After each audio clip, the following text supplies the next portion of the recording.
Hello. We are reporting here from Deming, my wonderful studio on the porch, which consists of a table and a book. I have the most powerful weapon in the world in my hands. It is the very most powerful weapon in the world. They'll keep you from having it. You don't need a license. Don't need a permit. Called the King James Version Bible. Okay, remember that. Now the peacemakers will receive this earth. If you're into following evil people, or just what we've been taught, this war is not a war conventional. This war is a spiritual war. I can't remember Ephesians, but it says something along these lines. It's the spirits of the air and principalities of areas. Their spiritual realm, and every area is assigned to spirits. You're assigned, there's an evil spirit or spirits assigned to you. The Bible is a law book. Once you start being a Christian, you got to start reading and understanding these things. The more you read, the more it'll make sense. But one of the things is again, this war is not of flesh. For one thing, it's of your mind, and it's about this planet. They want you to be like them. It says, come out of them and be my people. Now, only the meek and the peacemakers will receive this earth, shall inherit it. And let me read some stuff to you here. Is this it? Yeah. Okay. There we go. Therefore, be followers of God as dear children, and walk in love, as Christ also loved us and gave himself for us as an offering and a sacrifice for a sweet-smelling aroma. But fornication and all uncleanliness or covetousness, let it not be named among you as fitting for saints. Neither is filthiness, nor foolish talking, nor coarse jesting, which is not fitting, but rather giving in thanks. I'm the first one who will tell you this. It's hard. You got to renew your mind and your spirit. Because being of this world, we're in the most filthiest stage ever. And cussing is one of my vices. I try and I remind myself daily. I catch myself and I remind myself, if you pray for help, he'll give you help. He'll point it out to you. For this you know that no fornicator, unclean person, nor covetousness, who is an idolater, has any inheritance in the kingdom of Christ and God. Let no one deceive you with empty words, because of these things the wrath of God comes on the sons of disobedience. Therefore, do not be partakers with them. For you were once darkness, but now you are light in the Lord. Walk as children of light.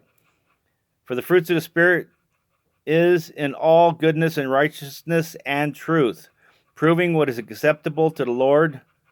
And have no fellowship with unfruitful works of darkness, but rather expose them. For it's shameful even to speak of those things which are done by them in secret. We all were parts of this earth. We know what is bad and what is evil.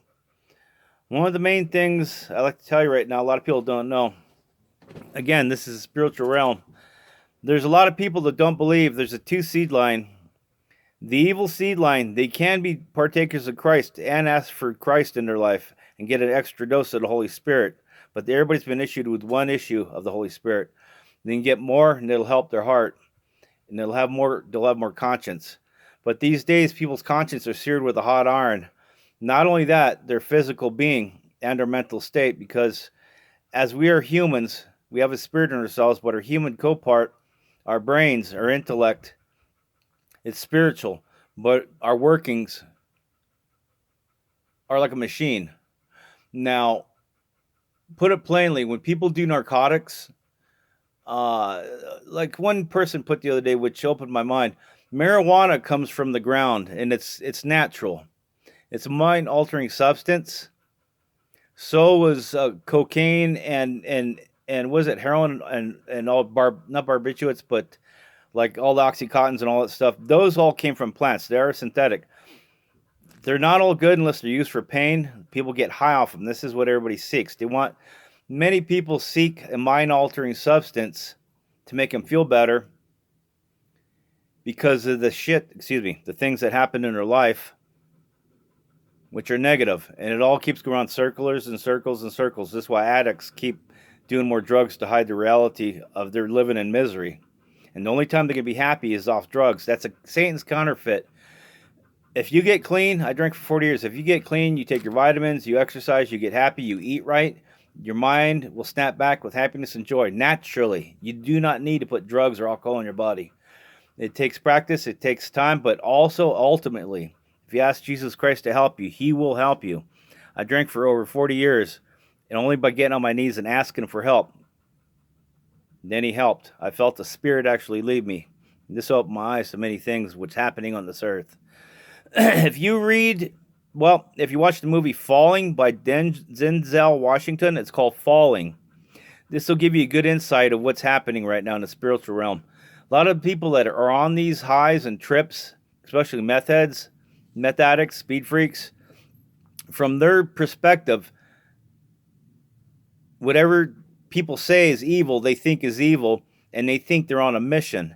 And they also, not only that, the meth, what it does is it burns part of the brain out. And this is, if you look at DA website and many other websites, it burns out the part with empathy. And some people call it the third eye. And also, if you read further, there's also an elevated state where you can actually pick up the Holy Spirit. And this is where you want to be. A lot of people don't get this, and that's the Holy Spirit. But if you ask for him, he'll put that in you, or receptor we can receive him more. You'll have one-on-one with him. People do not know this. I thought this is all a lie. Tool, I got knocked to my knees, and I had no other option. I asked Jesus Christ to help me, and he helped me, and he showed me many wonderful things. He'll open your eye and your heart to receive the truth in all things. Now, these people, they're on counterfeit realities because they're drug-induced, and that's part of the thing. They're mind-altering substances. They actually make you think different and act different. The way to put it mildly is they think they're in a carnival ride and having fun and joy, but they're not. From the outside, you see them on the ground rolling around like hobos and just doing disgusting, evil things that shouldn't even be talked about. But at any rate, it's terrible. It is really terrible. First, you got to get your mind in gear and get it activated.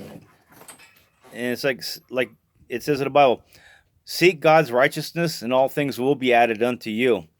People that know what is right and keep doing drugs, they know they have to take the step. They got to come to the reality that to do the right thing is to get off of drugs. There's so many Christians I know, and I met some the other day, they're asking me for help, but the fact is they do not want to give up their drugs, and that is the root of the problem. Drugs are not good for you. I'll be honest with you, all of it's not good for you. But meth is the most mind-altering, satanic, evil drug. And I was researching some other items which I truly believe, if you look at the Apocrypha, there's spirits in everything, everything. These people are closed-minded. When you do those drugs, they close your mind, for one thing, and that's a bad thing. It is just so evil. Anyhow, the methamphetamine is an actual spirit, and this is why they think similar and do the similar things. But once you sin and do this, it opens the door for other unclean spirits to come around, and this is why so many weird things happen to these people. Okay, but now once you give yourself to God, and if you're clear and clean conscience, God will start talking to you. You'll be activated like many people were in the last 10 years, like me. I just started being awakened to what's really going on. I started also being awakened to this gang stalking. This satanic thing, which has got into the government, is called the Illuminati. They made a game plan back in the 1700s. Look up the game of Pawns. I believe it's a game of Pawns. And it's a hard book to find. They tried taking those off the bookshelf. But it lays out the game plan of the Illuminati, how they infiltrate the government, how they reprogram people through advertising, culture, radio, drugs, sex, and all that stuff. It is contrary to the Bible. and it is satanically based. The society has plummeted into the worst case it's ever been. This is going to be the new Babylon. This is the new Babylon. Unfortunately, 99% of the people, it seems like I see, their families have been affected by drugs one way or the other. In California, I left it because so many people are, I've never seen so many people on meth in my life. And we're talking about tons of people, old people, young people, people in that work for the county, in the law enforcement, in the government. They're doing meth, and it is disheartening. It breaks my heart. That stuff is so controllable, and it is not of God. I tell you this: there's things that happen because of that stuff. Every person, let this be a testimony. Most of the people in prison are good people, but they let the drugs and alcohol blind their mind to the point where they did evil things. Terrible. Okay, this is segment 1. We're on 11 minutes. So I'm going to stop this and we're going to redo another one because it only takes 11-minute segments. Okay, I'm going to reload. This is segment 1, spiritual warfare.